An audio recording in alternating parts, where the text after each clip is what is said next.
Hello there once again and welcome to The Verdict. Mick Cornett with Kent Myers. We're glad you're with us. We're here every week meeting interesting people and dealing with topical issues, and we welcome back a friend this time. Yes, a guest that's been on with us just one other time, but we really did enjoy having Mike Holder, the athletic director at Oklahoma State University, on a couple of months ago. And we asked Mike to come back and to bring some pictures with him because we know about all the renovation and the upgrades that have taken place at Oklahoma State University and the facilities, sports facilities and otherwise. And we're going to give you all a chance to see some of it today. We've got some great pictures and some great discussion about it. I think whether you're an Oklahoma State fan or not, you're going to enjoy today's show and see what can be done with some real effort. It's all coming up today on The Verdict. We'll be right back.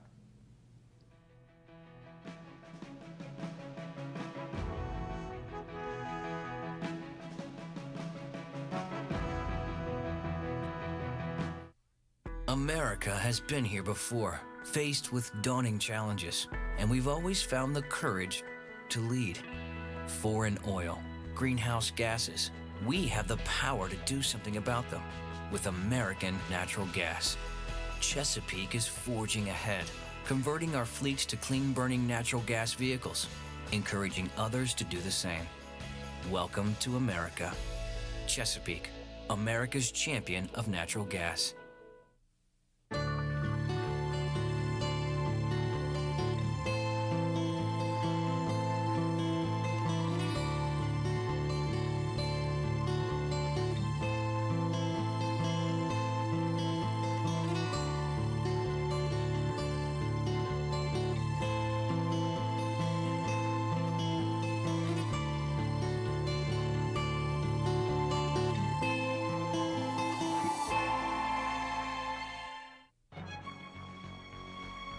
Wilsey, Meyer, Eatman, Tate. We're accountants. We do taxes, business valuations, estate planning, and consulting. And we're right here in Oklahoma, working with the owners of small and medium-sized businesses. Steve Wilsey and Stuart Meyer have the resources and the experience. Wilsey, Meyer, Eatman, Tate in Oklahoma City and Tulsa.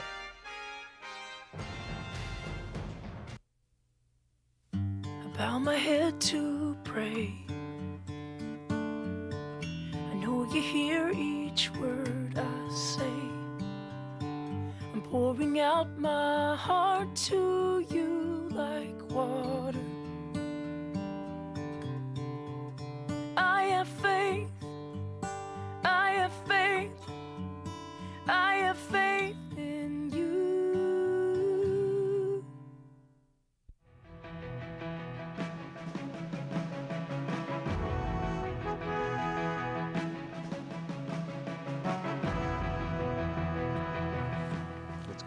Welcome back to the set of The Verdict. Mick Cornett with Kent Myers. Kent's going to introduce today's guest. Today we're really pleased to welcome back to the set of The Verdict our guest Mike Holder, the athletic director at Oklahoma State University. Mike has been on with us a couple of months ago. He has been athletic director since 2005. He has presided over one of the largest renovations of college athletic facilities in the history of the United States. We hesitate to call it the largest, but it was an awful lot at one time. Approximately $400 million is being spent on renovating the athletic facilities at OSU in Stillwater. He's not simply a fundraiser, he's a fund giver. Over the past years since he's been athletic director and before, he and his wife have very generously given in excess of $2.5 million to the university in general, as well as the athletic program. So he operates at both levels as a fundraiser and a fund giver. He sets an example for all those that follow along. This is his second visit. We're going to ask him today a lot of questions about the facilities there and ask him to take us through some pictures and just kind of tell us what's going on in the world of sports at Oklahoma State University. Mike, welcome back. Pleasure to be here. Very glad to have you. Well, let's talk about spring sports first of all in Oklahoma State. How's it going? Well, pretty good. We're right in the midst of the golf tournament, the men's golf championships being played at Prairie Dunes in Hutchinson, Kansas. After the first 36 holes yesterday, we had a 3-shot lead. Surprisingly, Texas was in second. I say that because based on the regular season, it didn't appear that they'd be the real challenger, more like Texas A&M. And then University of Oklahoma is right in the hunt. So we hope that continues right on to the national championship, which will be hosted at Karsten Creek at the end of May and 1st of June. And nothing would be better for drawing a crowd than to have bedlam in the national championship. So I've Well- got my fingers crossed for that. It's to some of our viewers that perhaps may not be quite as familiar with the Oklahoma State facilities. Karsten Creek is in Stillwater area and is owned by Oklahoma State University as the university's golf course. Yeah, that's not quite technically Okay. correct. It's owned by a foundation, a Okay. separate foundation, and really controlled by the golf program. That was built for one reason, that's to try to keep the two programs nationally competitive. So every decision that's made out there is in reference to make the golf programs better. And we do allow members and other people to play the golf course when it's not in use by the team. But that's where the national championships are going Yes, to be. sir. It's where the national championship will be. Well, why don't we take a look at some pictures? Okay, we got some pictures on all the improvements that are taking place at Oklahoma State University's athletic facilities. Mike, talk us through these. Let's take a look at that. That looks like a weight room. Absolutely. That's the weight room. Could be for all sports, but primarily for football. It's about 20,000 square feet. It's got a 40-yard track or a straightaway in it, and houses all of our strength coaches. It's a state-of-the-art facility. Is this connected to the stadium? It's in the west end zone at the field level. And on that level, you'll find the training room. You have the locker room, football locker room. You'll have the team theater room, the weight room, and some other meeting rooms. This is the entry to the coaches level. You'll step off the elevator and you get a view of the football stadium and the athletic center. If you turn left from there, you'll go down a hallway to the coaches' offices. This is the football locker room. We designed it to be a little bigger than normal because we wanted to serve also as kind of a lounge area for all the football players. So ideally you'll see football players in there before class, after practice, hanging out, watching television, telling stories, and building camaraderie, team chemistry, that kind of thing. Another nice picture there. Yeah, same locker room, just a different perspective. This is the hallway just outside the locker room and the weight room. And then this is the team theater room / meeting area. And it holds about 200 people. We've got very nice theater-type seating, and can show movies in there, first-run movies. This is Coach Gundy's office. With the Wheaties box on the table there. Yeah, I don't know if he's on the cover or not, or Barry Sanders maybe. Probably Barry Sanders. Speaking of Mike, Yeah, there's Coach Gundy, and then our most important player, MVP, Boone Pickens.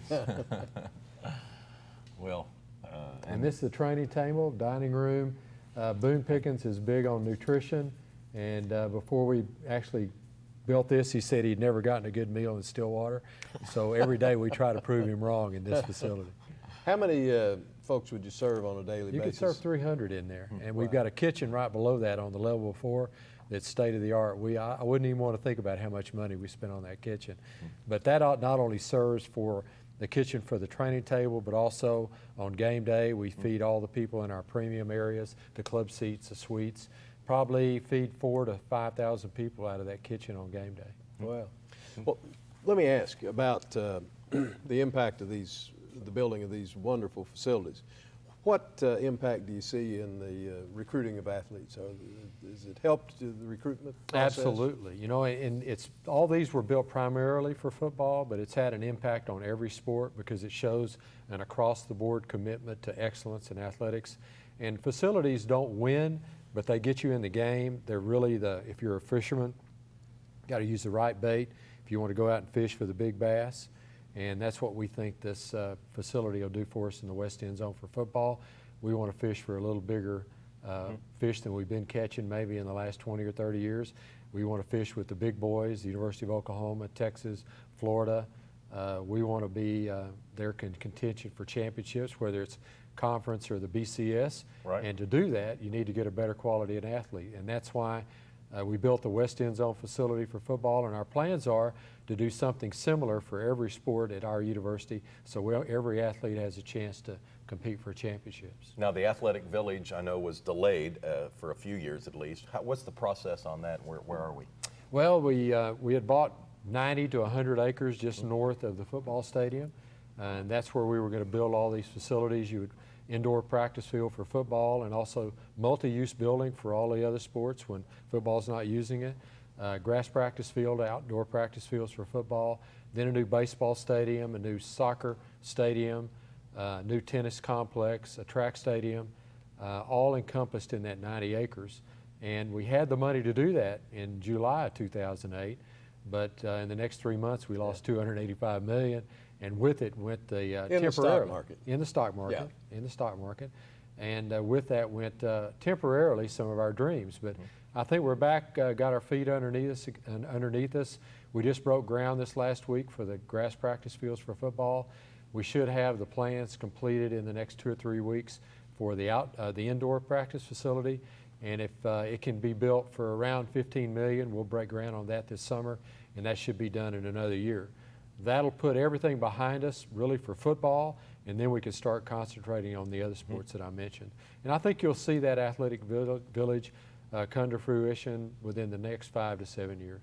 I remember when Boone Pickens started this fundraising effort, he was inspired to try and get other Oklahoma State faithful to give. Have you seen that? It's not just Boone Pickens, I'm assuming, that's at this point, it is giving to the university in more numbers. Well, absolutely. You know, I kept asking him for big numbers, $300 million, $400 million. He always said no. And he said, I don't want it to stifle all the other giving, because this has to be a team effort. And everyone can't just defer to Boone Pickens to take care of everything. And he said, when I'm gone, what's going to be left? Who's going to pick up the torch? And I told him, I don't think that'll be the case, but I didn't have anything to base it on, because no one had ever given the amount of money that I was asking for. And finally, in 2005, he gave that $165 million, and since then, it has inspired lots of giving. And I think what it did was it gave hope that people, if you gave money today, it'll make a difference. We raised money in the past, but it didn't raise any level. Nothing got better. We just kind of kept our head above water. But I think everyone sees that your gift now will make a difference. And Malone and Amy Mitchell gave $56 million. I think that was in 2007, or maybe in 2008. And we're in this $1 billion campaign for the university, and Burns Hargis has been able to raise $730 million of that $1 billion goal.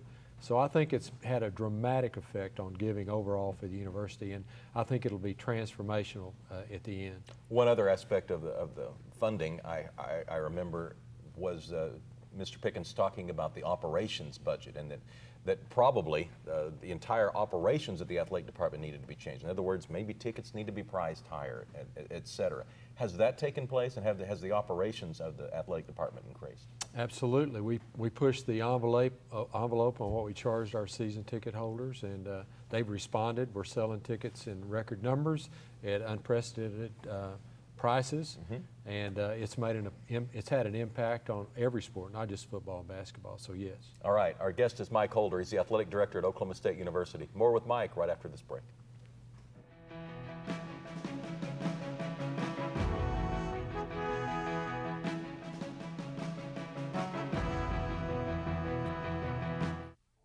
The thing that has made the most sense for me is realizing that I am still an educator, and that is what I do at the Chickasaw Nation. I'm Dr. Amanda Cobb-Greetham. I'm a historian, and I'm Chickasaw. The Chickasaw Cultural Center is amazing. It is a very, very special place devoted to the sharing and to the celebration of Chickasaw history and culture.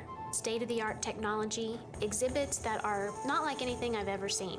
The Spirit Forest is incredible, and you feel as if you have actually just walked into a forest with huge trees all around you. It's timeless, and yet it's sort of also representative of our time depth, to really just sort of reach through time and touch the past. By the end of the exhibits, you really have a sense of Chickasaw cultural and political resurgence, and the extent to which we are a healthy, dynamic, and vital tribe today.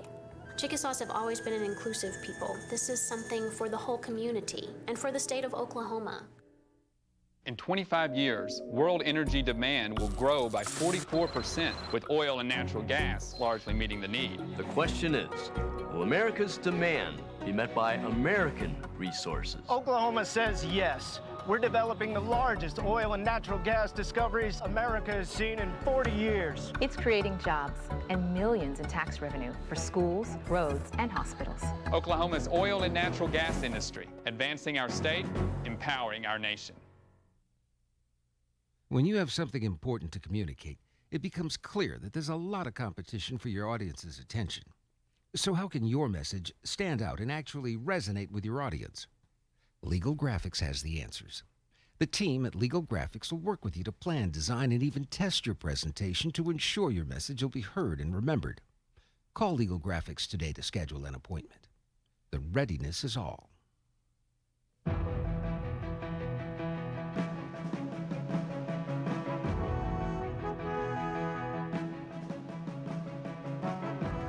Welcome back to the set of the verdict. Mick Cornett and Kent Myers are with Mike Holder.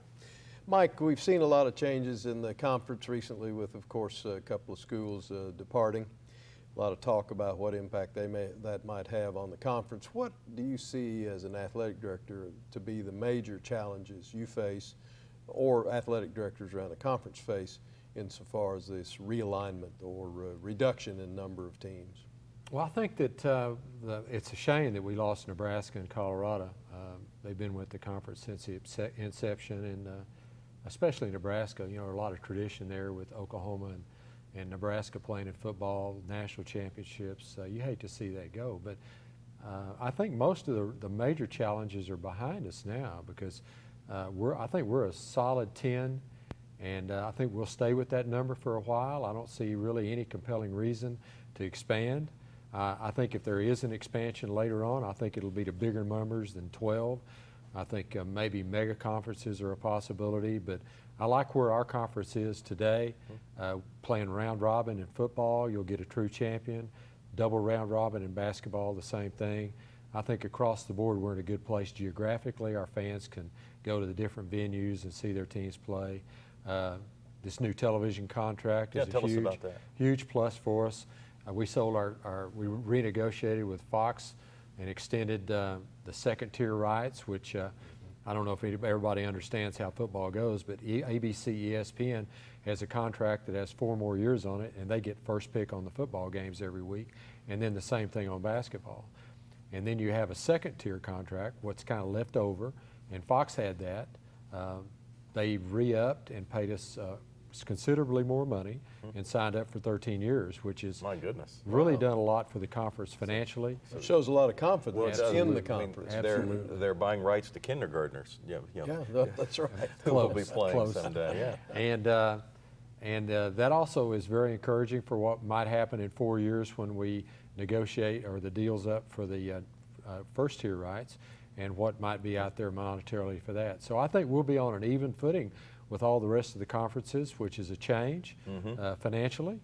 And there's really no reason for us to expand or add teams unless there's a compelling reason nationwide. So I think you're going to see the Big 12, 10 here for quite a while together. How do the schools divide up the television package? Is it by 10? Because there's 10 schools, or does the team that's on television that week get a disproportionate share? What you get is half of the money goes into a pot and it's split 10 ways. The other half is split based on appearance. Okay. You get a little bit more for, in the past you've gotten more for an ABC telecast because those rights were worth more. I think it's going to equalize a little bit in this new contract. And every game will be on television now, where in the past that wasn't the case. So even though we may not technically divide everything 10 ways and share equally, it's going to get much closer to that because of this change in the dynamics in the marketplace. Well, will this increased television interest cut down the possibility for pay-per-view? Yes. Each school will have the potential to have one of the least attractive football games that they can do whatever they want to with. They could do pay-per-view. They could put it on their own network. Or they could go ahead and let Fox or ABC televise via our contract. University of Texas has already entered into a deal with ESPN and ABC to have their own network. So that's a possibility for every other conference school. I just don't know if anybody else has a name big enough to brand it that way and actually make it a viable paying operation to have your own network. Even though Texas has their own network now, they're still going to be subject to the ABC contract.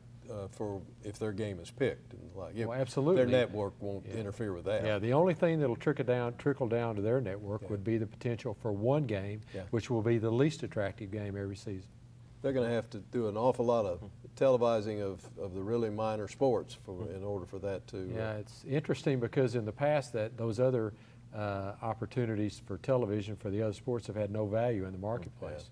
all of a sudden it did. I'm not sure where that came from, but that's ESPN's problem, I guess. Right. They're the ones that paid all the money. From a communication standpoint, there's increased reliance on multimedia channels, the internet presence, different social media. How does your school try and keep up with the ever-changing media of the world and trying to connect with your students and your alumni and potential athletes? Probably don't do a very good job. It's amazing what kind of information's out there.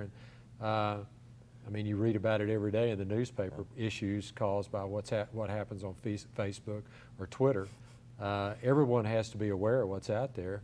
I don't know how you can police it. I don't know what you can do about it. It's just kind of a fact of life in today's technologically savvy world. Mm-hmm. I see stories every once in a while, don't know much about them, but just read them, about how individual coaches will get embarrassed by something one of their players has tweeted or sent around, and they'll no tweeting during the system, during the season, like Mike Leach did, I think, at Texas Tech. A lot of good it did him. Do your coaches keep a handle on that sort of thing from the player standpoint? We really leave it up to the individual coach to have a policy for their team. Most of them choose to go ahead and let youngsters tweet or put things on Facebook, but we monitor that. If we see things that are objectionable or questionable, we'll bring the athlete in and talk to them. But you have to be nervous about it every day, no different than your son or daughter at that age. You never know what might come out of their mouth. And the problem with our athletes, with the visibility they have, they've got a big audience out there willing to listen. No question, all your construction is a boom to the Stillwater community. What's the relationship with the university and the city? And I guess the ultimate question is, do you feel like the university is appreciated by the city and vice versa? I think the relationship's never been better. And we've got a great partnership right now. We've cooperated on bringing all the state high school championship games in football to Stillwater. We believe in that initiative, and we think it'll be great for our university and Stillwater long term. I think that's just one example of how we're working together toward the greater good for everyone. Because we can't have one without the other. I mean, we're the biggest part of Stillwater, and then the quality of life in Stillwater impacts everything we do at the university, from recruiting faculty and students to retention of both. So it's in our best interest for everything to be on the upswing and cooperating. What are some of the OSU golfing graduates doing on the Pro Tour nowadays? You see Brad Van Pelt's name come up, and Bo Van Pelt, excuse me, and others. We got just about a minute left. Can you run through a few of the familiar names? Well, you know, at the Masters, which was 3 weeks ago, we had Bo Van Pelt in contention on the back nine on Sunday, which is where you want to be. Unfortunately, he didn't win, but at least he got a taste. Maybe he'll be back next year. And then Ricky Fowler was in the same group with the eventual winner. I can't even think of the winner. I know Jason Day was the runner-up, and I'm slipping my mind. Can't think of the winner anyway. Getting old, I guess, but they were those three kids were about 21 or 22 years of age, and they all shot in the 60s the first 2 days in the tournament. And Ricky's probably one of the new up-and-coming rock stars for PGA Tour. He's got the look, he's got the personality. He loves to wear orange on Saturday or Sunday, so we love him at Oklahoma State University. And hopefully he's going to break ground, win a tournament here in the next year, and maybe contend in major championships. Well, you look at the expression on his face. He just looks fearless, and you know, that's got to be scary if you're playing against Ricky Fowler. I suspect he is going to win some titles. I think you're right, and he used to ride motocross. I think that's where that fearlessness comes from. All right. So compared to a 3-foot putt, I guess everything's relative. Pretty simple. Mike Holder is the athletic director at Oklahoma State. Mike, thanks for coming by. Thanks again. My pleasure. Kent and I'll have a final word when we get back.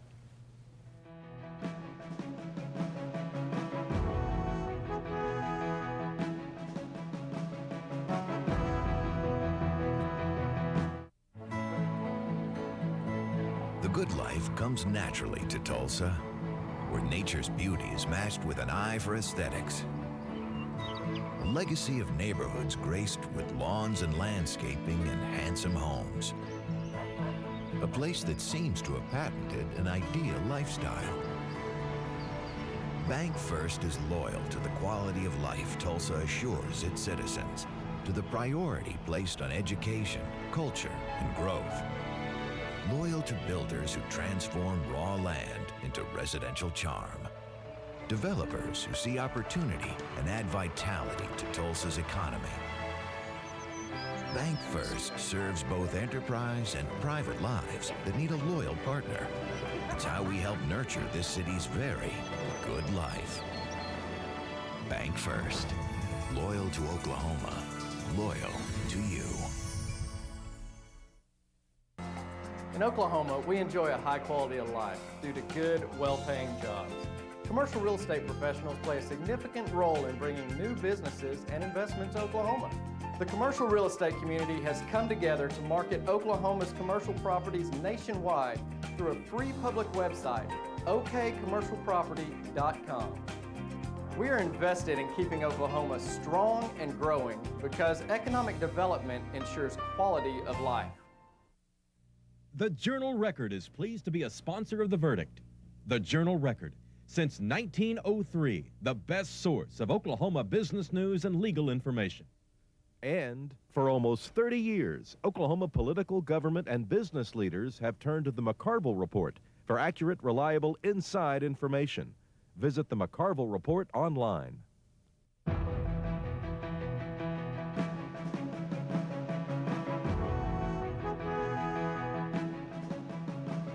Welcome back to the set of The Verdict. Mick Cornett and Kent Myers are wrapping up the show with Oklahoma State's Athletic Director Mike Holder. Yeah, we really do thank Athletic Director Holder for coming down from Stillwater, driving that hour from Stillwater to the studio to do the show with us. We appreciate his time. He's a busy guy, got a lot going on, but he's always interested in sharing the information for the fans and our viewers alike, and we really do appreciate his time. Has really given his adult life to the Oklahoma State University, to the golf program, now the athletic department, and our whole state has benefited from his generosity of his time and his commitment. Yeah, he's been extraordinarily successful and at the same time extraordinarily generous. Yeah, absolutely. We have a couple of websites to draw your attention to. First, if you'd like more information on the kingdom that Mike Holder operates out of Stillwater, you can go to the website at okstate.com. That's okstate.com. Get more information on the university as well as the athletic department there. Or you can go to our website and tell us about a guest or a topic you'd like to see us discuss. Our website is theverdict.tv. That's theverdict.tv. For Kent Myers, I'm Mick Cornett. We'll see you next week right here on The Verdict.